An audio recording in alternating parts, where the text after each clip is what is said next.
Good to have you back on Frank Speaks if you're an old subscriber. But if you're new to this very channel, you're also welcomed. And also remember to hit the notification bell and also to subscribe before you continue watching this video. In this very video, tagged From Scamming to Justice, the rise and fall of Nigerian scam lord, we break this very video into different parts, and this is the part 1 of it. So sit tight, relax, let's educate you and also entertain you how it all started for this very scam lord. In the part 1 of this very video, we tend to look at the genesis of his journey. In the part 2, we will also look at the formation stage, how he was arrested and how he also carried out his scam. The part 3, I will announce it in the part 2 of this very video. Sit tight, let's jump straight into it.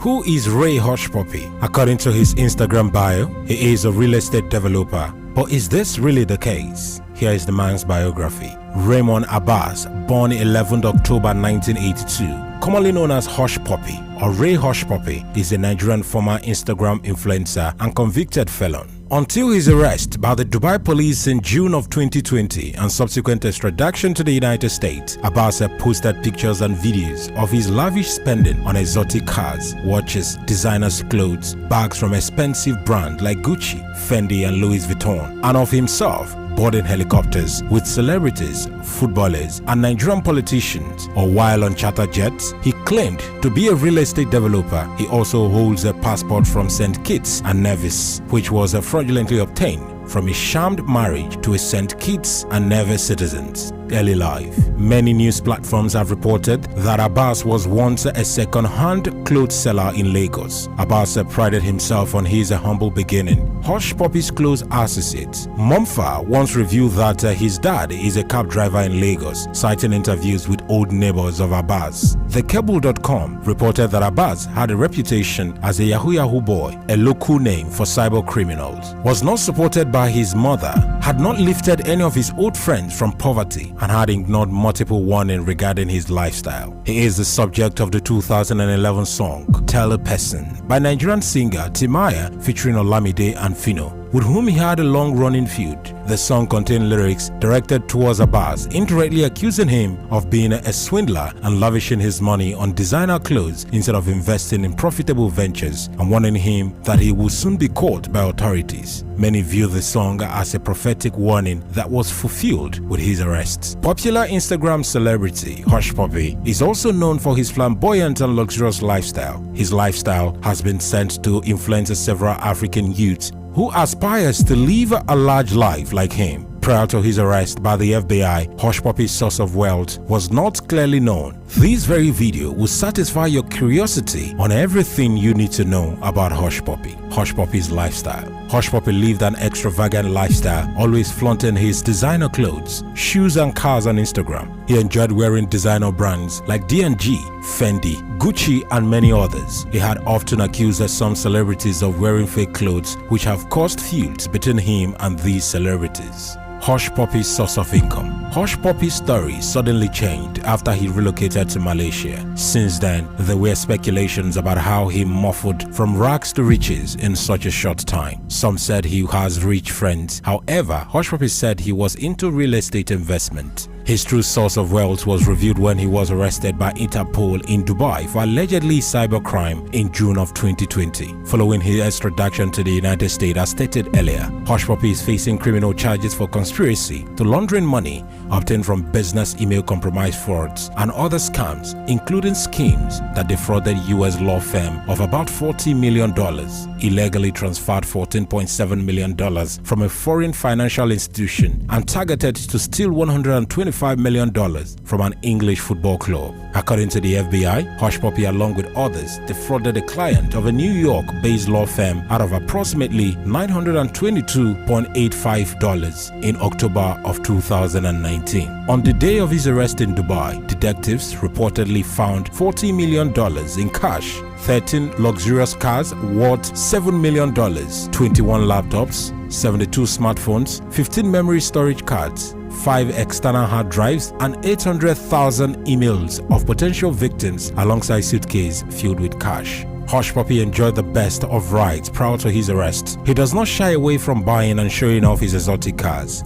Here is a look of the top luxurious cars he has in his garage. 2020 Rolls Royce. Hushpuppi acquired his supercar for over 120 million naira. The Rolls Royce is the first SUV ever produced by British manufacturer, and the Instagram star is proud to own one. Bentley SUV. Hushpuppi acquired this beauty as Valentine gift for himself in 2019 and was estimated to cost approximately 84 million naira. Rolls Royce. As soon as he bought his Rolls Royce, Hushpuppi quickly took to his Instagram page to announce his latest addition. He gave an extensive vote of thanks and also commended hard work as he shared pictures of himself and his car on Instagram. The Rolls Royce has a starting price of 100 million naira. Next is Bugatti. His Bugatti was a massive addition to Hushpuppi's already rich garage, costing him over 250 million naira. Ferrari 458 Italia. Hushpuppi also claimed ownership of a limited edition of Ferrari 458, which has been estimated to cost around 150 million naira. Lamborghini Aventador is another car.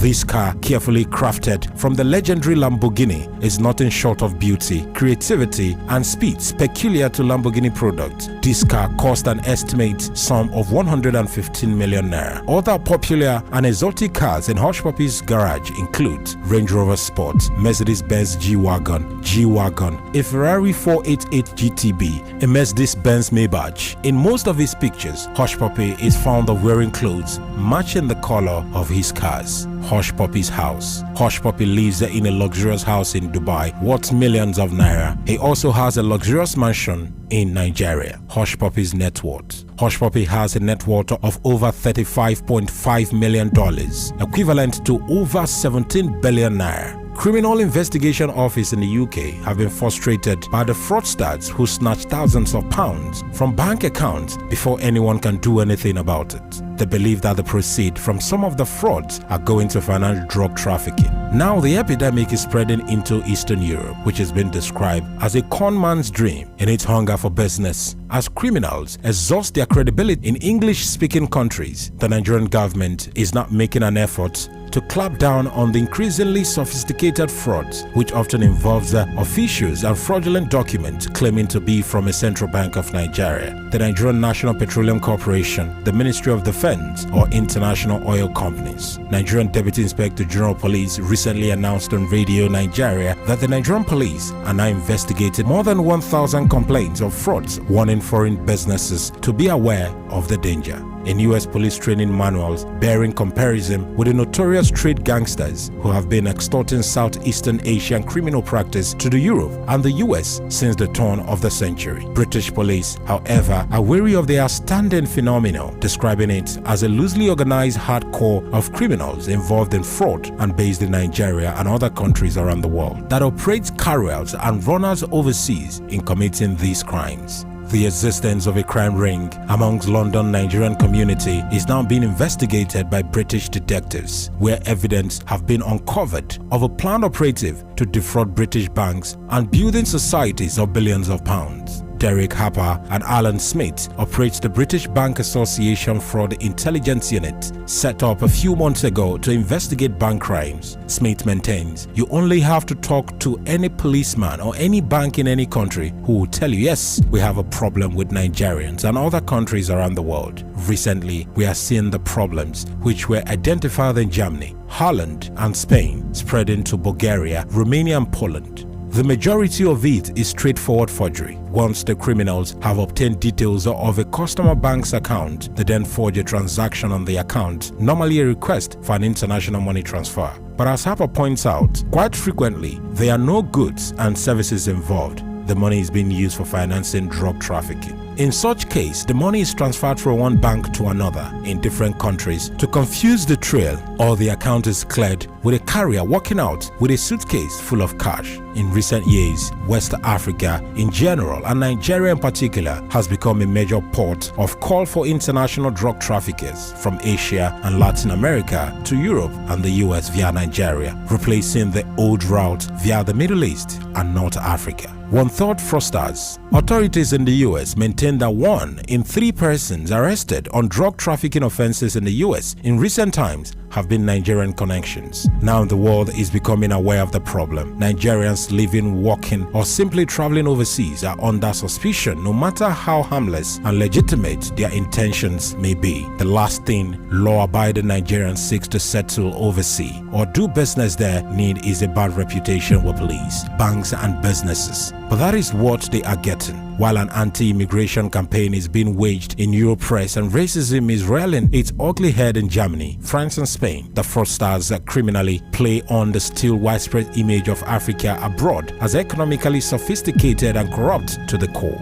Appealing to this kind of cultural racism in the US, Britain, and other European countries, they take both gullible and greedy as well as honest and successful businessmen for a ride. Propositions that would be laughed at and dismissed had they come from a Western source are accepted at face value simply because they come from Nigeria. Lee Koo of the International Maritime Board in London, which issues a report on Nigerian oil fraud as back as 1989, received 3 or 4 calls every week from irate and distraught businessmen who thought that they were buying a tank full of Nigerian oil on the cheap and ended up with a handful of fraudulent documents, an empty bank account, and a red face. People like to believe that Nigeria has a corrupt society where you can get whatever you want, she points out. They would not believe this if the oil came from North Asia. Western businessmen are prepared to accept this about any business proposition from Nigeria that promises quick returns. Even if it is semi-illegal, they snare people who are greedy and gullible, Kim maintains. I have to say that this is a problem only associated with Nigeria. Other countries have other problems, but this kind of fraud is definitely Nigeria. The Nigerian authorities are now endeavoring to stamp out the menace. Foreign businessmen that enter into the shady or semi-illegal deals who don't know their client and send off thousands of dollars without taking strict precautions can hardly complain when they have virtually given their money away.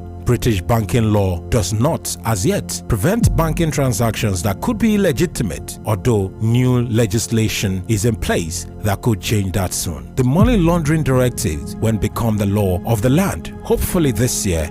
If you've gotten to this point of this video, I know you're asking questions. How did we move from the issue and the early life of Hushpuppi and his exotic properties to the issue of frauds as it connects to the entire Nigeria? Sit tight, just like I told you, this video will come in 3 parts. This is the part 1. The part 2 will talk about the arrests and the prosecution of Hushpuppi. Thank you so much for watching this video on Frank Speaks. Remember to hit the notification bell and also to subscribe before leaving this very channel. Thank you for watching.